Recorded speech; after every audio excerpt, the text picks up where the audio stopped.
दिया है find the area of a circle whose diameter is D.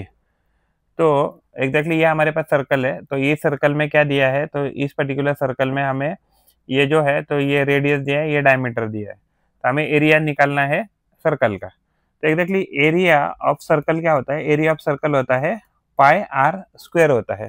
तो ये आ जाएगा इस पर्टिकुलर सर्कल का एरिया। दूसरा प्रॉपर्टी क्या होता है कि जब भी टू आर जो होता है, तो ट्वाइस ऑफ आर क्या होता है, डायमीटर के बराबर होता है। यानी कि अगर डायमीटर के टर्म्स में लिखे तो आर का वैल्यू क्या हो जाएगा, आर का वैल्यू हो जाएगा डी बाई टू हो जाएगा। अगर हम इसको डी बाई टू पुट करते हैं आर को, तो ये क्या हो जाएगा, डी बाई टू का ब्रैकेट स्क्वायर, तो ये वैल्यू क्या हो जाएगा, तो ये हो जाएगा pi D square divided by four. तो अगर एरिया ऑफ सर्कल, अगर हम बात करें area of circle in terms of diameter, तो इसका वैल्यू हो जाएगा पाई बाई फोर। वैसे ही अगर हमारा जो सरकमफरेंस होता है, सरकमफरेंस ऑफ सर्कल जो होता है, सरकमफरेंस ऑफ सर्कल, तो इसका वैल्यू क्या होता है, तो इसका वैल्यू होता है या इसका फार्मूला होता है टू पाई आर होता है।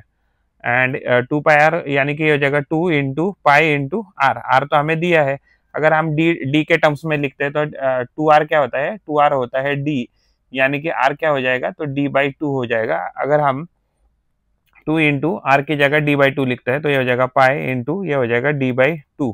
तो यहाँ क्या हो जाएगा, यहाँ टी टू से टू कट जाएगा एंड ओवरऑल ये वैल्यू हो जाएगा सरकमफरेंस ऑफ सर्कल क्या हो जाएगा, तो सरकमफरेंस ऑफ सर्कल ये हो जाएगा पाई बाई डी।